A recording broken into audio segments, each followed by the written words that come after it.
भारत ने बदला गैस लेने का नियम। भारत में गैस को लेकर महासंकट।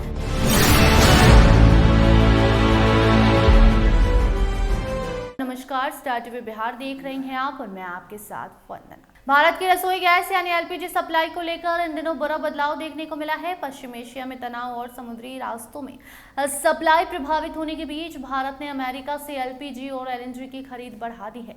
इसका मकसद साफ है कि देश में गैस की सप्लाई लगातार बनी रहे और लोगों को रसोई गैस की कमी का सामना न करना पड़े। आपको बता दें कि जो रिपोर्ट सामने आई है, दिए गए आंकड़ों के मुताबिक अगस्त में भारत ने अमेरिका से करीबन 6.2 लाख टन एलपीजी खरीदा है।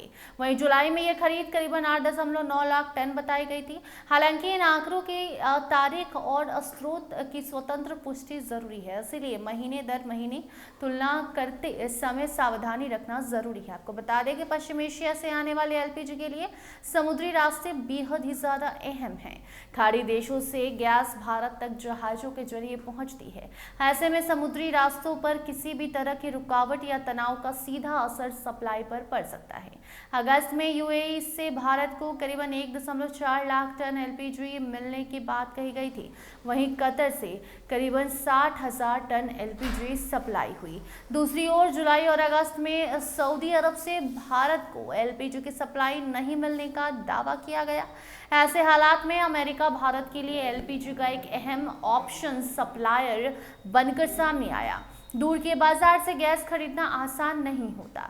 जहाजों का किराया, बीमा और अंतर्राष्ट्रीय बाजार की कीमतें बढ़ने से गैस की कुल लागत भी बढ़ जाती है। लेकिन फिलहाल भारत के लिए सबसे जरूरी है कि गैस की सप्लाई रुके नहीं, आम जनता को कोई दिक्कत ना हो। इसलिए भारत ने गैस खरीदने का नियम ही बदल दिया। एलपीजी के साथ एलएनजी यानी कि लिक्विफाइड नेचुरल गैस की खरीद में भी बदलाव देखने को मिला है।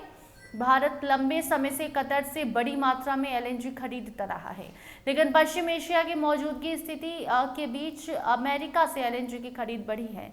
आंकड़ों के अनुसार अमेरिका से भारत की एलएनजी खरीद जुलाई के करीबन 7.2 लाख टन थी। अगस्त में यह बढ़कर लगभग 7.5 लाख टन हो गई। वहीं कतर पहले भारत को एक महीने में करीबन 12 लाख टन तक एलएनजी की सप्लाई करता रहा है। इसका मकसद ये नहीं है कि भारत ने कतर या खाड़ी देशों से पूरी तरह दूरी बना ली, बल्कि भारत अपनी ऊर्जा जरूरतों के लिए कई देशों पर निर्भर रहने की रणनीति अपना रहा है। अगर किसी एक रास्ते या देश से सप्लाई प्रभावित यानी बंद होती है, तो दूसरे बाजार से गैस खरीदकर कमी को पूरा किया जा सके, इस चक्कर में भारत लगा हुआ है। और अब बात कच्चे तेल की करें तो यहाँ तस्वीर थोड़ी अलग है।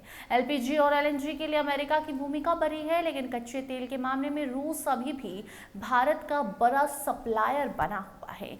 दिए गए आंकड़ों के मुताबिक अगस्त में भारत ने रूस से करीबन 20 लाख बैरल प्रतिदिन कच्चा तेल खरीदा। इसी दौरान वेनेजुएला से करीबन 3.83 लाख बैरल प्रतिदिन तेल खरीदने का भी दावा किया गया। इन आंकड़ों की भी स्वतंत्र पुष्टि जरूरी है।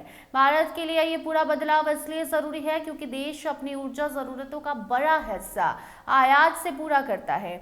ऐसे में दुनिया के किसी भी हिस्से में तनाव, समुद्री रास्तों में परेशानी या तेल गैस की कीमतों में तेजी का सीधा असर भारत पर पड़ सकता है। फिलहाल भारत की रणनीति साफ दिखाई दे रही है, जहां से सप्लाई सुरक्षित और उपलब्ध है वहां से खरीद बढ़ाई जाए। अमेरिका से एलपीजी और एलएनजी की बढ़ती खरीद इसी रणनीति का हिस्सा है, जबकि रूस से कच्चे तेल की खरीद जारी है। यानी भारत किसी एक देश पर पूरी तरह निर्भर रहने के बजाय अलग अलग देशों से ऊर्जा खरीदकर अपनी सप्लाई को सुरक्षित रखने की कोशिश कर रहा है। आने वाले समय में पश्चिम एशिया की स्थिति और अंतर्राष्ट्रीय गैस की कीमतें ये तय करेंगे कि भारत की रणनीति कितनी महंगी पड़ती है और कितनी सफल रहती है। इससे जुड़ी कोई नई रिपोर्ट आएगी तो उसे आप तक जरूर पहुंचाएंगे। देखते रहिए स्टार टीवी बिहार। धन्यवाद।